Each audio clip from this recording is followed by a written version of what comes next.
Акыйкат эч убакта жаныңда турбаган, кысталган чакта сыйып аласаң колуңа кире бербеген кир кайып. Бирок бирөөгө болбосо бирөөгө кабылып, бир заманда болбосо бир заманда табылып, Кудайдын гана каалоосу сыяктуу ошентсе да адам жолуна шам, дүйнөгө өзөк болуп келе жатканы анык. Төлөгөн Касымбеков, Сынган кылыч.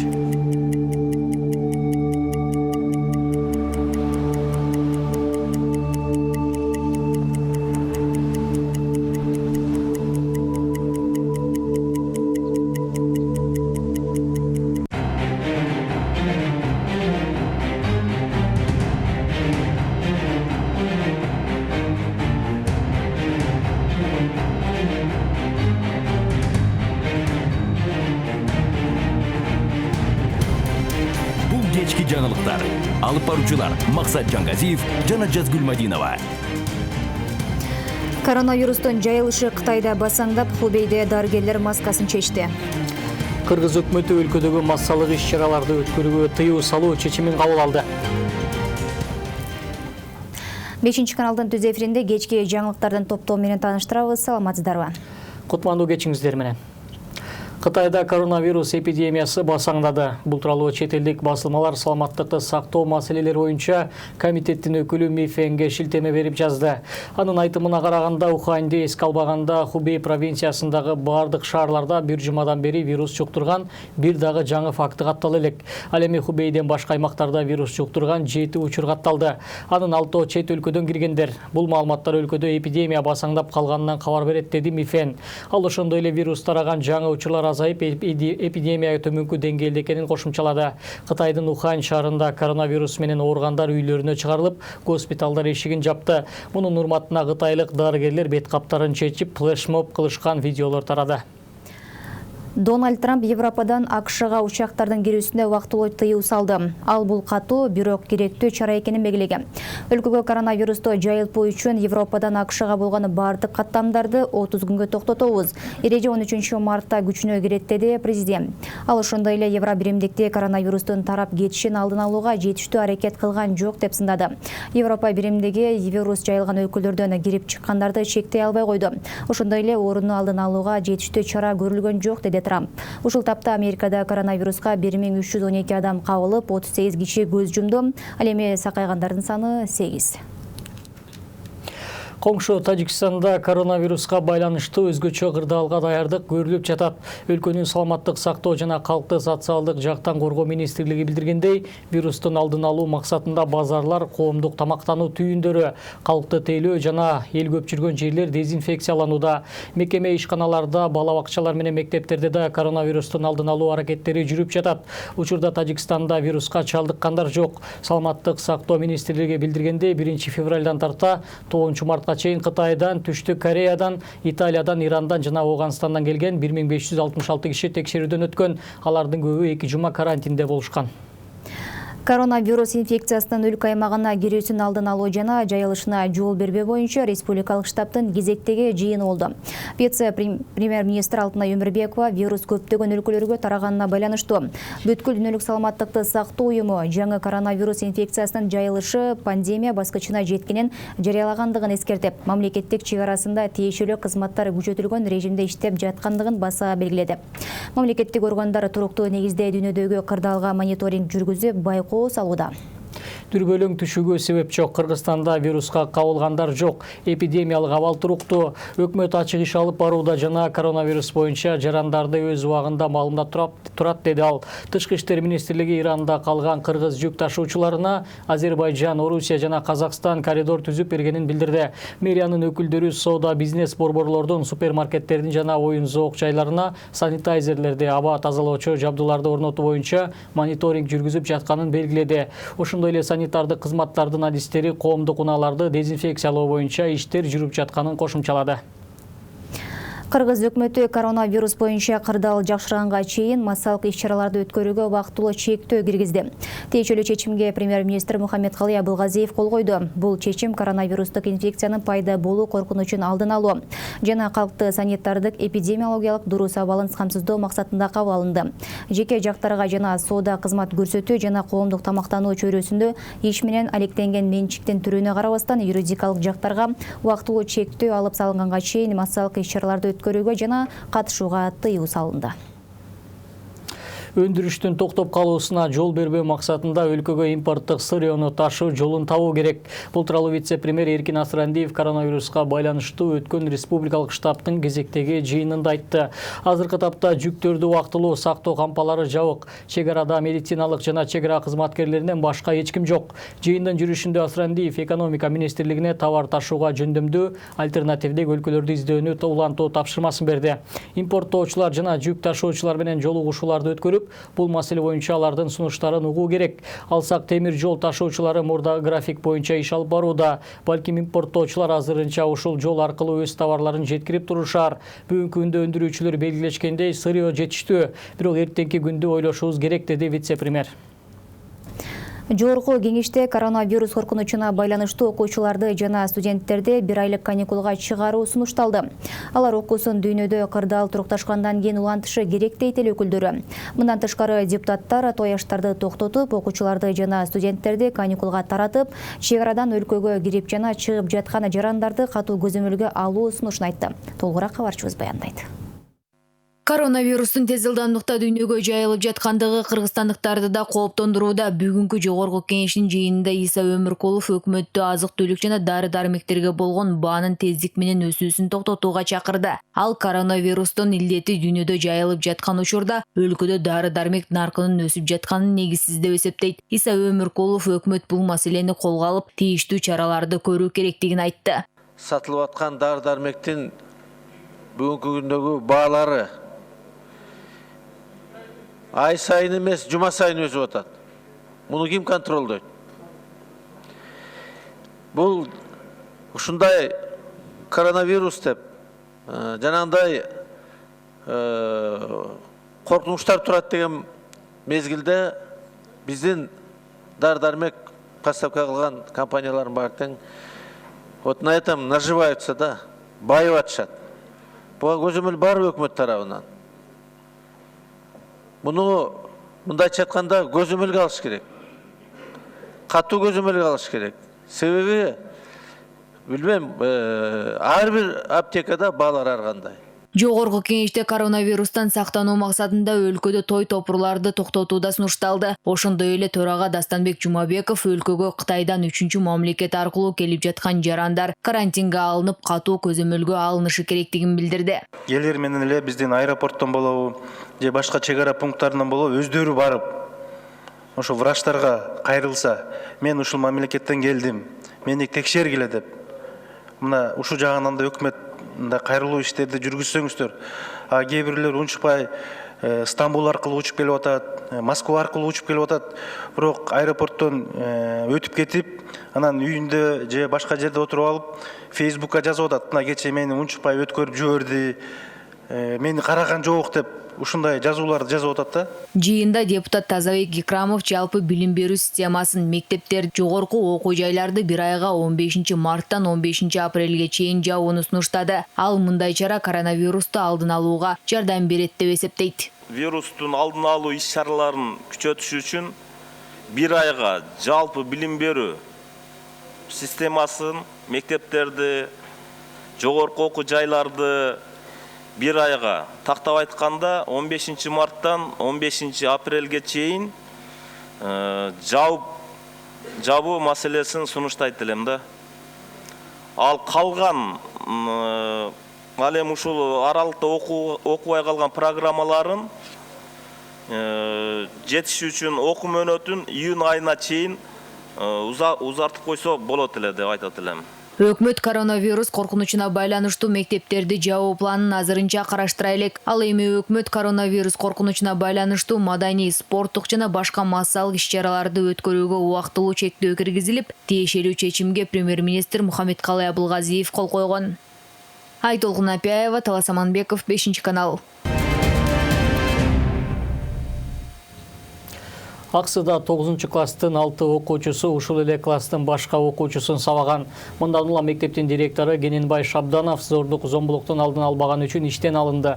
Буга чейин сот тармакка топ балдар бир окуучуну сабап жаткан видео тараган болчу. Окуя 6 февралда Аксы районундагы номер 5 Асанбек Кабаев атындагы орто мектебинин аймагында болгон. Жабыркаган өспүрүм ооруканага кайрылган. Бул факт боюнча райондук ички иштер бөлүмү тарабынан ээн баштык беренеси менен сотко чейинки өндүрүш иши ачылып, 6 окуучу шектүү катары тергөөгө тартылган. Соттук медициналык экспертизанын жыйынтыгы чыгып, жакында иш сотко жөнөтүлгөнү турат. Жабыркаган баланын апасы тосмо арыз жазып бергенине карабай, акырына чейин тергелип бүтөт деп айтылат милициянын билдирүүсүндө. Кыргызстанда өмүр бою кесилгендердин ачкачылыгы 4 күндөн бери уланууда. Бул тууралуу жаза аткаруу мамлекеттик кызматынан билдирди. 9 март күнү номер 1, 16, 19 жана 25 колонияларда эртең мененки текшерүү учурунда камакта отурган 200 киши белгисиз убакытка чейин ачкачылык жарыялаганы боюнча арыз жазышкан. Алар сот чыгарган өкүмдү 2017 жылы кабыл алынып, 1 жыл мурун күчүнө кирген жаңы мыйзамдардын негизинде кайра карап чыгууну талап кылышууда. Мекемеден билдиришкенде 2019 жылы күчүнө кирген мыйзамдардын негизинде өмүр бою эркинен ажырагандардын ичин кайра карап чыгуу боюнча арызын сотко жөнөткөн. Бирок сот бирин дагы канааттандырбай, эч кимдин жазасын өзгөрткөн эмес. Бүгүнкү күндө абакта өмүр бою эркинен ажыраган 347 адам жазасын өтөп жатат.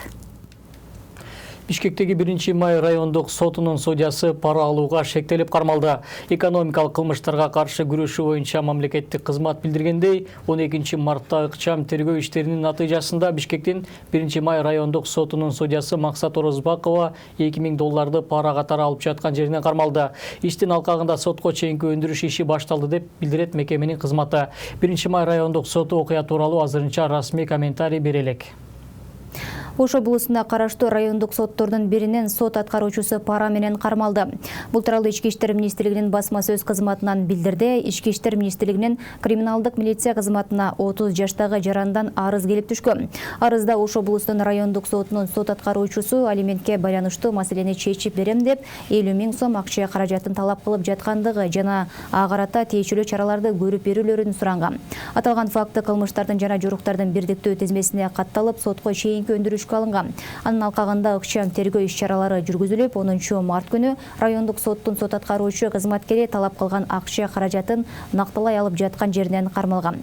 Анын иш бөлмөсүн тинтүү учурунда башында белгиленген 50 000 сом акча каражаты табылган.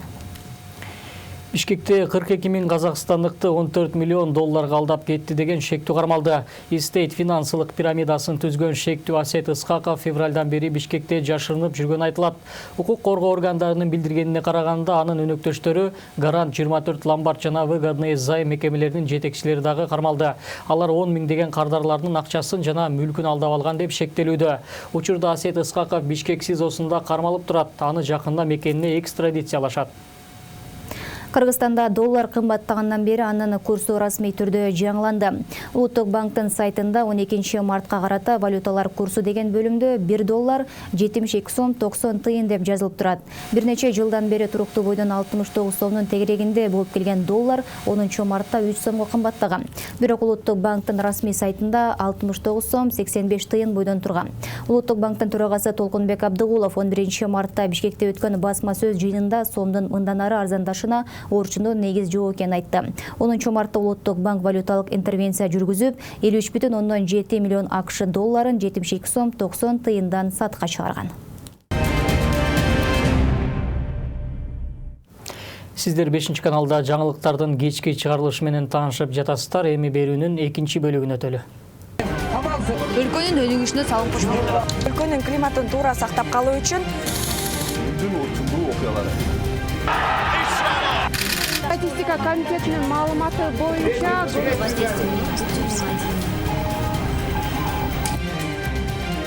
Каналда күндүн окуялары менен тааныштырууну баштайбыз. Кызматыңыздарда Жазгүл Мадинова. Муну кечиңиздер. Республиканын Баткен, Жалал-Абад жана Ош облустарында, ошондой эле Чүй облусунда жазгы талаа жумуштары жакшы темпте жүрүүдө. Кесиптик кошундар үйүндөгү кезектеги жаңжал жакалашууга чейин жетти.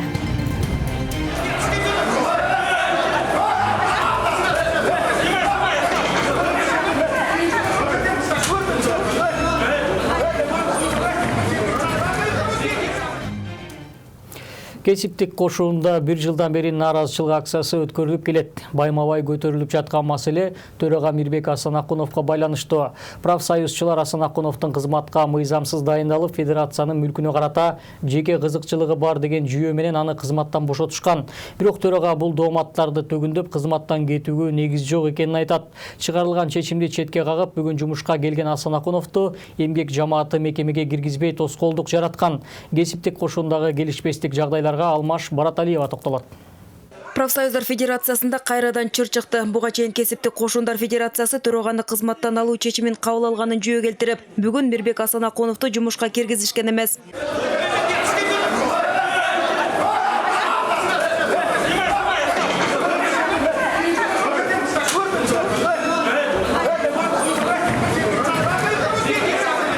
Асанакунов Мирбек Аскерович предоставил нам заведомо. Документте Асанакунов кайсы бир компанияда 9 жылга чейин иштегендиги жазылат. Бирок ал учурда аталган компания болгон эмес. Тактап айтканда, Асанакунов ал курулуш компанияда 1999 жылдан 2008 жылга чейин эмгектенгени маалымдалган. Бул анын профсоюздар федерациясынын төрагасы болуусуна шарт түзгөн. Изилдөөлөрдүн соңунда фирма 2009 жылы түзүлгөндүгү аныкталып, федерация өкүлдөрү аны жумуштан бошоттук. Указал по совместительству председатель правкома. Ага карабай Мирбек Асанакунов бүгүн жумушка жалгыз эмес жан сакчылары менен келген. Бул арада мекемеге жаңыдан дайындалган күзөтчүлөр төраганы жумушка киргизбей, чырлуу жагдай жаралган. Натыйжада федерациянын мүчөлөрү жаракат алганын айтат.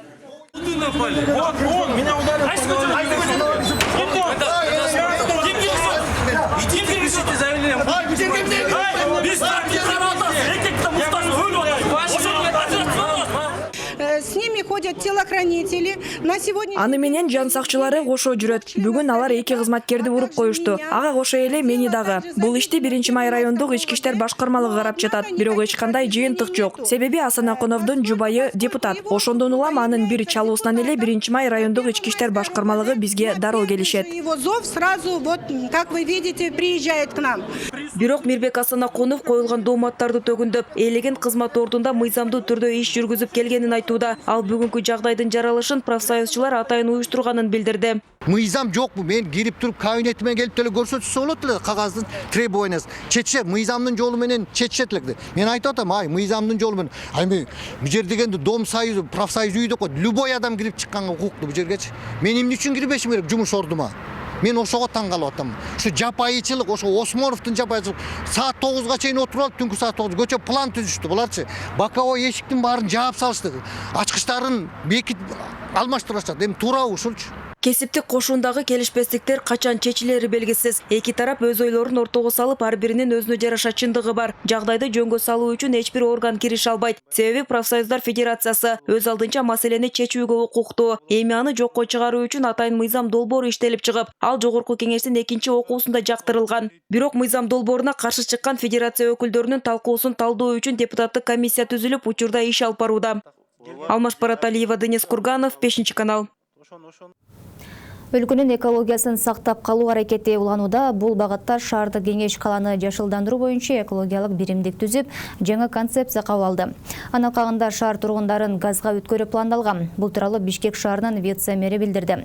Маалыматка ылайык, быйыл таштанды таштоочу жайлар тазаланып, шаар бюджетинен 40 километрден ашык жол курулат. Аракет борбордун экологиялык абалын жакшыртууга багытталып, аны ишке ашыруу үчүн жаңы система иштелип чыгууда. Кененирээк кабарчыбыздын материалында сөз болот. Эскилиге жеткен унаалардын көптүгү, көмүр менен жылган үйлөр, бактарактардын аздыгы калаанын экологиясына терс таасирин тийгизип келет. Кар кеткенден бери буга шаардын тазалыгына болгон кайдыгер мамиле да кошулууда дейт экологдор. Эми мындай маселелерге бөгөт коюу максатында Бишкек шаардык депутаттары тарабынан өлкөнү жашылдандырууга багытталган экологиялык биримдик түзүлдү. Анын алкагында эс алуу бактары көбөйүп, чаң баскан жаңы конуштардагы жолдорду оңдоп түзөөнү жана бактарактарды олтургузууну көздөгөн атайын концепция иштелип чыккан. Экологический совет экологиялык биримдик биринчи кезекте калааны жашылдандыруу маселесин колго алат. Аны менен катар бактарактарды сугаруу, отургузуу иштери, негиз эле жашылдандырууга жана өлкөнүн абасын тазалоого байланыштуу бардык тиешелүү суроолорго жооп ала турган бир катар жыйындарды өткөрөбүз жана бул маселени чечүүнүн жол жоболорун издейбиз. Баш каладагы экологиянын начарлашына байланыштуу маселелер жогорку кеңеште да байма-бай көтөрүлүп келет. Буга чейин депутат Дастан Бекешев парламенттин отурумунда жылына экология үчүн деп 900 миллион сом бөлүнөрүн айтып, анын басымдуу бөлүгү айлык маянага сарпталарына нааразы болгон. Эл өкүлү эми каражатты туура пайдаланып, жаңы конуштарды газификациялоону сунуштап жатат. Бир маселени мен азыр көтөрүп атам. 2 жыл мурун мен уже ошону айттым. Негизи Бишкекте экология жакшы болсун десек, анда биз Бишкекте жашаган, анан Бишкектин жанында новостройкаларга биз субсидирование тарифке кылыш керекпиз да. Ошол эле газ, ошол эле электроэнергия себеби ушундай кылбасак, анда эми жарандар чындыгында аларда акчасы жок да, көбүнчөсү. Расмий маалыматтарга таянсак, Борбор калаада 400 миңден ашуун автоунаа жүрөт. Күнүгө линияга 3000 кичи автобустар чыгат. Адистер унаадан бөлүнүп чыккан зыяндуу зат көзөмөлгө алынбай келерин белгилейт. Мындан улам абанын тазалыгын сактоочу сейил бактарын көбөйтүү учурдун талабы.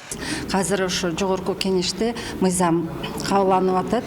Об охране зеленых насаждений городов и населенных пунктов деген мыйзам кабылданат жогорку кеңеш. Андан кийин бул проблемаларга эч ким көңүлдө бурган жок да мурун. Наоборот, мисалы Силаевтан баштап Киримкулов, Төлеев, Ногоев, Кулов, ошолор парктын зоналарын баарын менчиктештирип азайтканда.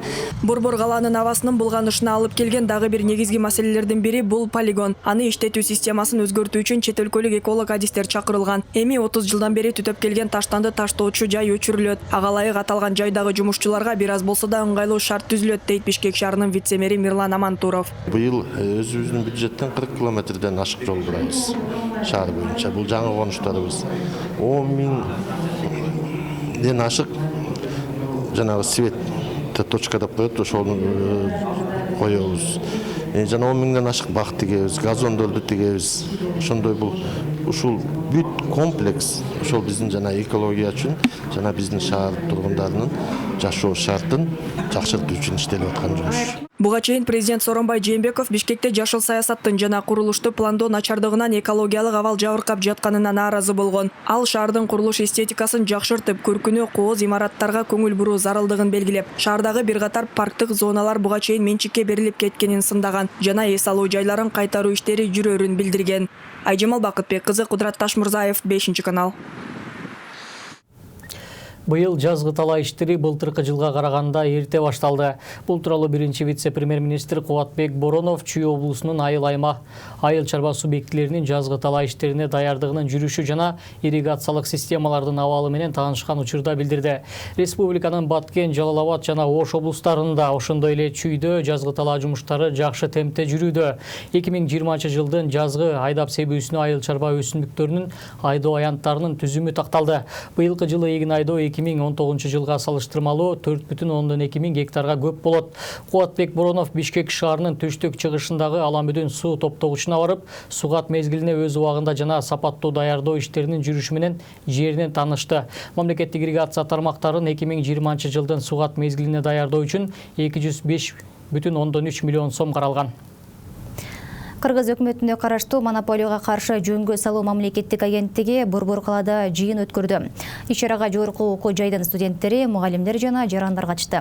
Анда керектөөчүлөрдүн укуктары боюнча маалымат берилди. Мындан сырткары, монополияга каршы жөнгө салуу мамлекеттик агенттиги тарабынан жасалып жаткан иштер керектөөчүлөрдүн мыйзамдуу кызыкчылыктарын коргоо боюнча талкууланды. 15 март бүткүл дүйнөлүк керектөөчүлөрдүн укуктарын коргоо күнүнө карата монополияга каршы жөнгө салуу мамлекеттик агенттиги 15 февралдан 15 мартка чейин өлкө аймак боюнча бир топ иш-чараларды өткөрүүдө. 15 март бұл бүткүл дүйнөлүк керектөөчүлөрдүн укуктарын коргоо күнү. 15 март бүткүл дүйнө жүзү боюнча майрамдалышат. Кыргыз Республикасы да бул демилгеге активдүү кошулат. Ошол себептен монополияга каршы мамлекеттик агенттик 15 февралдан 15 мартка чейин бир айлык жарыялаган. Бул бир айлыктын ичинде көп иш-чаралар өткөрүлдү. Мисалы керектөөчүлөрдүн укуктарын коргоо мыйзамында белгиленген 3-беренесинде мамлекет тарабынан керектөөчүлөрдүн укуктарын коргоо жаатында мектептерде, жогорку окуу жайларда студенттердин, окуучулардын билимин агартуу тарабынан. Мындан 2 жума мурун 52 жаштагы Талайкүл Темирбекованын кыздары 5 канал аркылуу элден жардам сурап кайрылган эле. Учурда Талайкүл эже операция жасатуу үчүн Москва шаарына кеткен. Аны көргөн кайрымдуу телекөрүүчүлөр апага ар тараптан колдоо көрсөтүп, 2 жуманын ичинде 15 000 сом топтоп берди. Эсеп ачып аны чогулткан Элим Барсыңмы кайрымдуулук фонду көрүүчүлөрдөн жардам катары түшкөн каражатты бүгүн Талайкүл Темирбекованын кыздарына тапшырды. Азыр болсо ошо элдин дуалары тийиппи же жакшы айткан сөздөрү маанайына таасир этип, азыр буюрса жакшы болуп баратат. Кече күнү улуу эже Москвага алып кетти. Ошо буюрса Кудайдын жардамы менен, элдин жардамы менен апамдын дарылоосун баштадык. Бишкек шаарынын 63 жаштагы тургуну Шарапат Назарова 4 жылдан бери С гепатитинин 4-чү стадиясы менен ооруйт. Ал ооруга дагы кан диабети, бронхиалдык астма илдеттери да кошумча болгон. Азыр бейтаптын боорунда таш бар экени аныкталып, панкреатит деген диагноз коюлган. Жалгыз бой апанын өмүрүн ай сайын кичүүчү 20 000 сомдук дары сактап турат. Тилекке каршы Шарапат Назарованын кымбат дарыны да, боордогу ташын алдырууга да каражаты жок. Өзүнүн буга чейинки дары-дармектерин алуу үчүн айылдагы үйүн да сатууга аргасыз болгон. Учурда ал кайрымдуу калктын жардамына муктаж болууда.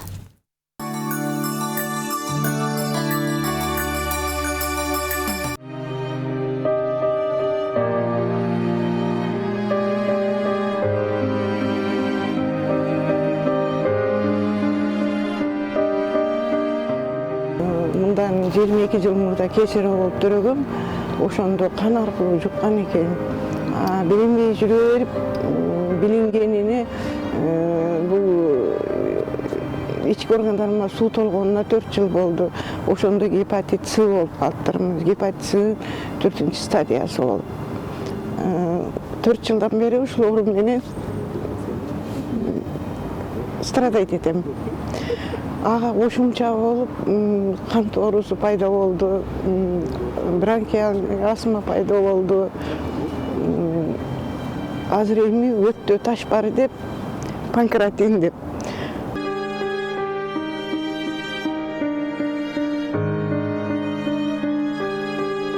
Бул ооруга кабылганда адам баласы билбейт экен.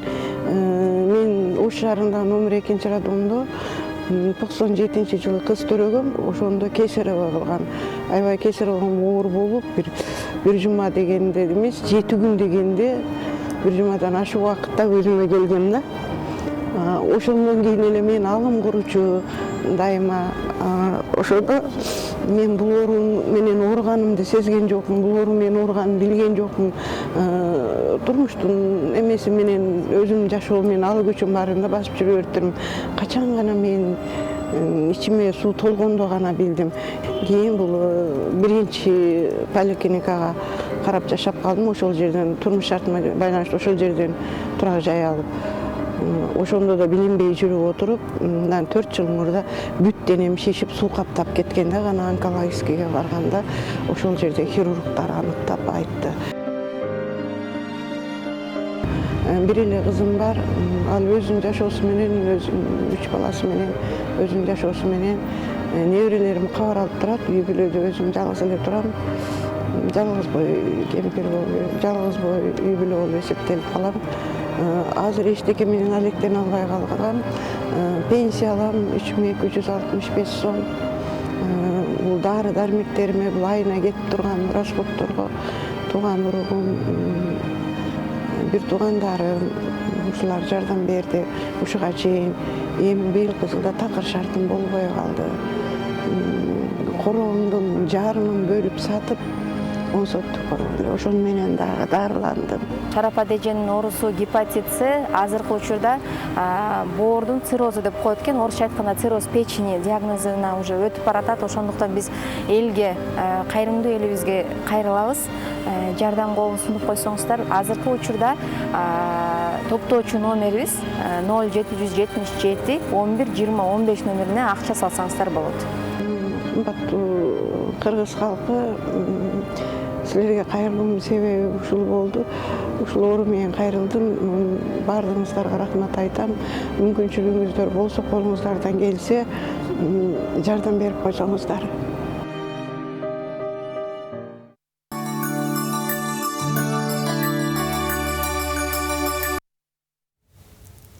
Бүгүнкү кечтин негизги маалыматтар өзөгө мына ушул окуялар түздү. Ушул жана башка кабарлар менен биздин каналдын интернеттеги баракчаларынан дагы тааныша аласыздар. Ал эми азыр эфирди Нарын Айыптын авторлук кеп ошондо берүүсү улантат. Саламатсызбы агай? Бүгүн кайсы тармакта кеп каласыз? Профсоюздардагы чатак, дегеле башка чатактар, мына 8-марттагы эң мичечким табыла элек жана кыздарды сабаган балдардан. Түрмөдө отурган адамдар билдирүү жазайт экен, элге кайрылып, качан түрмөдөгүлөр ушунча эле бир кызык нерселер болуп атат коомдо. Сизге анда тонук эфир калайлы. Мына ушундай маалыматтар менен көрсөтүүбүздү жыйынтыктайбыз. Саламатта калыңыздар. Кечиңиздер көңүлдүү улансын. Кайрадан эфир аркылуу амандашканча.